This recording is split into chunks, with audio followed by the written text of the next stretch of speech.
Praise the lord పిల్లలు, ఎలా ఉన్నారు? అందరూ బాగున్నారా? మనం ఎంత పెద్ద పాపం చేసినా తిరిగి దేవుని దగ్గరకు వచ్చి క్షమాపణ కోరితే మన దేవుడు ప్రేమస్వరూపి. మన దేవుడు క్షమించుటకు సిద్ధ మనసు కలిగిన దేవుడు. మన దేవుడు నిన్ను నన్ను తండ్రి వలె తన ప్రేమ చూపడానికి సిద్ధంగా ఉన్న దేవుడు. మరి దేవుణ్ణి క్షమాపణ అడిగి తిరిగి పాపం చేస్తున్నావా? అలా చేయకూడదు. దేవుడు క్షమించిన తర్వాత తిరిగి ఆ పాపాన్ని మనము ఎప్పటికీ మరి దాని జోలికి వెళ్ళకుండా మనం ఉండాలి. సరేనా? ప్రొజెక్ట్ స్టోరీ విందామా? ఒక ఊర్లో ఒక ఫాదర్ ఉంటాడు. ఆ ఫాదర్కి 2 సన్స్. వాళ్ళు ఎంతో రిచ్ ఫ్యామిలీ అన్నమాట.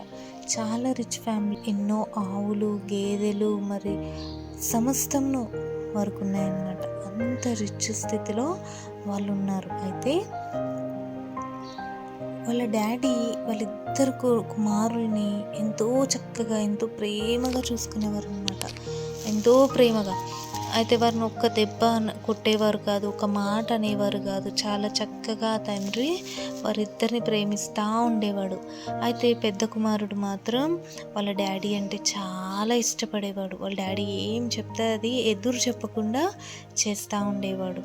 అయితే చిన్న కుమారుడు ఉన్నాడు కదా, చాలా అల్లరి పిల్లవాడు.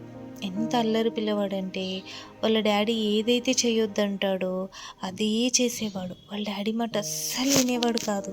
వాళ్ళ డాడీ మీదకి మరి ఎప్పుడు ఫైటింగ్ చేస్తూ ఉండేవాడు. స్కూల్కి వెళ్ళినా గొడవలు తెచ్చేవాడు, ఇంటి దగ్గర పిల్లలతో ఆడుకున్నా గొడవలు తెచ్చేవాడు. అలా మరి ఆ సెకండ్ సన్ ఎవరైతే చిన్న కుమారుడు ఉన్నారో వారు ఎప్పుడు వాళ్ళ డాడీని ఏడిపిస్తూ ఉండేవాడు, బాధ పెడతా ఉండేవాడు తన ప్రవర్తనను బట్టి. అయినప్పటికీ ఆ తండ్రికి మరి ఫస్ట్ కుమారుడు అంటే ఎంత ఇష్టమో సెకండ్ కుమారుడు అంటే కూడా అంతే ఇష్టం. ఎందుకంటే తండ్రి ప్రేమ మారదు కదా. పిల్లలిద్దరిని సమానంగా ప్రేమించేవాడు. అయితే ఒకసారి ఏమైందంటే మరి చిన్న కుమారుడు తను వాళ్ళ ఫ్రెండ్స్తో మరి దూర దేశానికి వెళ్ళిపోవాలని అనుకున్నాడు. అబ్బా, మాకు డాడీ వద్దు, మరి ఇక్కడ ఉన్నది ఏమి వద్దు, నేను ఇదంతా ఈ డబ్బంతా నేను తీసుకొని వెళ్ళి నా ఫ్రెండ్స్తోనే ఎంజాయ్ చేయాలి. ఇక్కడ డాడీతో బోరింగ్ లైఫ్ ఉంది, అక్కడ వెళ్ళి నా ఫ్రెండ్స్తో ఎంతో ఎంజాయ్ చేయాలి అని అనుకున్నాడు. అనుకొని వాళ్ళ డాడీ దగ్గరికి వచ్చి, డాడీ మరి ఆస్తిలో నాకు వాటా వస్తుంది కదా, మరి మనకి ఎంతో ఆస్తి ఉంది.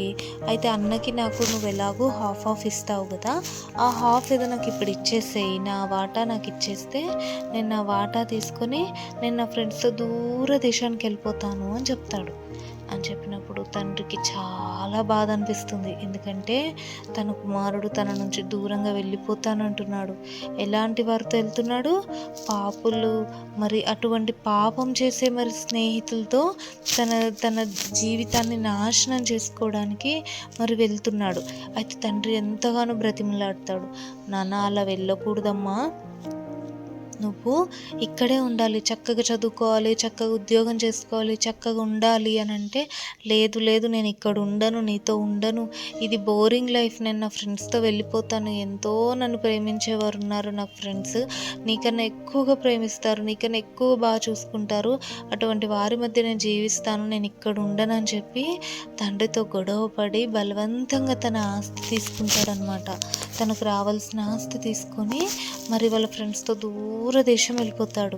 ఎంతో దూరదేశం. అయితే తను దూరదేశం వెళ్ళిపోయిన తర్వాత వాళ్ళ ఫ్రెండ్స్ ఏం చేస్తారు తెలుసా? మరి అతని దగ్గర డబ్బులు ఉన్నంత కాలం వాళ్ళ ఫ్రెండ్స్ అతని చుట్టే ఉంటారు.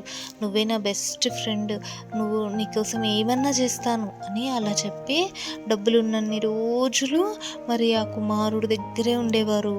అతని దగ్గర డబ్బులన్నీ ఖర్చు చేయించేశారు. డబ్బులన్నీ అయిపోయిన తర్వాత ఇంకా ఫ్రెండ్స్ అందరూ ఎక్కడి వారు అక్కడ వెళ్ళిపోయారు. ఇప్పుడు ఎవ్వరూ లేరు చిన్న కుమారుడి దగ్గర. ఏమని చెప్పాడు వాళ్ళ తండ్రికి? నీకన్నా ఎక్కువగా ప్రేమించేవారు, నీకన్నా ఎక్కువగా చక్కగా చూసుకునేవారు నాకున్నారు అని చెప్పాడు కదా.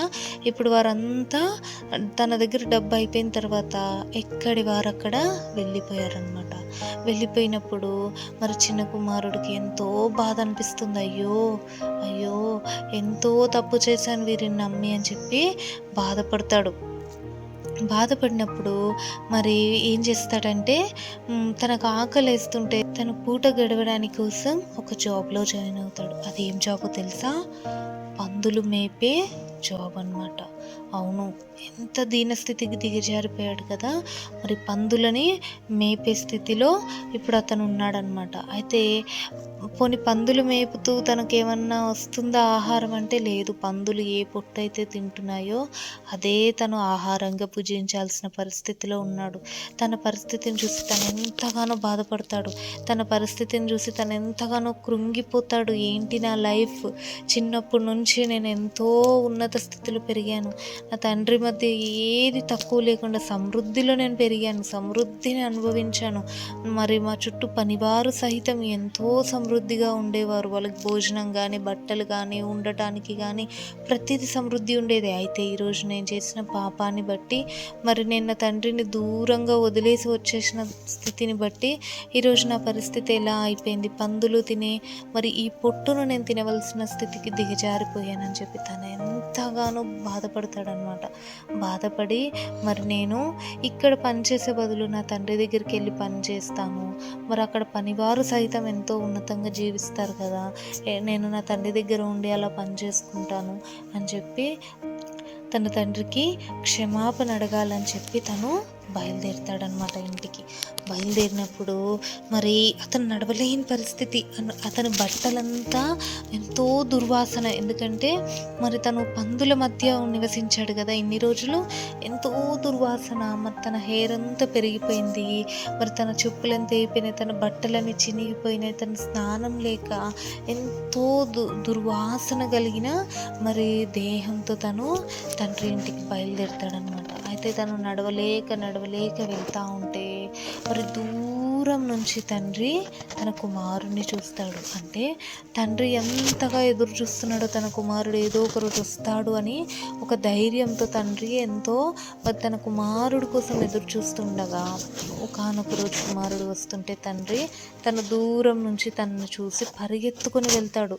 తన కుమారుడికి ఎదురుగా పరిగెత్తుకొని వెళ్తూ మరి హక్ చేసుకొని ముద్దు పెడతాడు. అయ్యో నా కుమారుడా, తిరిగి వచ్చేసావా, ఎంతో సంతోషం అయ్యా అని చెప్పి తన కుమారుణ్ణి చూసి ఎంతగానో సంతోషిస్తాడు. మరి తన కుమారుణ్ణి చూసినప్పుడు తన దగ్గర దుర్వాసన వస్తుందని కానీ, లేదా తన బట్టలు ఎంతో అసహ్యంగా ఉన్నాయి కానీ మరి కుమారుణ్ణి చీదరించుకోలేదు, కానీ కుమారుణ్ణి వాటేసుకొని తన మెడ మీద ముద్దు పెట్టుకుంటాడు. ఎంత గొప్ప తండ్రి ప్రేమ కదా మన తండ్రి ప్రేమ. అయితే మరి అక్కడున్న పని వారిని పిలిచి వెంటనే ఉంగరం ఇవ్వండి, మరి చెప్పులు ఇవ్వండి, బట్టలు తొడగండి, తిరిగి నా కుమారుడు వచ్చేసాడు అని చెప్పి ఎంతో విందు, ఎంతో సంబరం, ఒక పండగ వాతావరణంగా అక్కడ ఉన్నారనమాట. అప్పుడు కుమారుడు చెప్తాడు, అయ్యా నేను ఎంతగానో పాపం చేశాను, నన్ను క్షమించండి. తండ్రి అంటాడు, నిన్ను నేను ఎప్పుడో క్షమించాను, నువ్వు నీ తప్పు తెలుసుకొని తిరిగి వచ్చావు, ఎంతో సంతోషం అని చెప్పి మరి తండ్రి మరి కుమారుని దగ్గరకు తీసుకుంటాడు. ఎంత గొప్ప ప్రేమ కదా తండ్రిది. అవును, మన పరలోకపు తండ్రి ప్రేమ కూడా అటువంటిదే.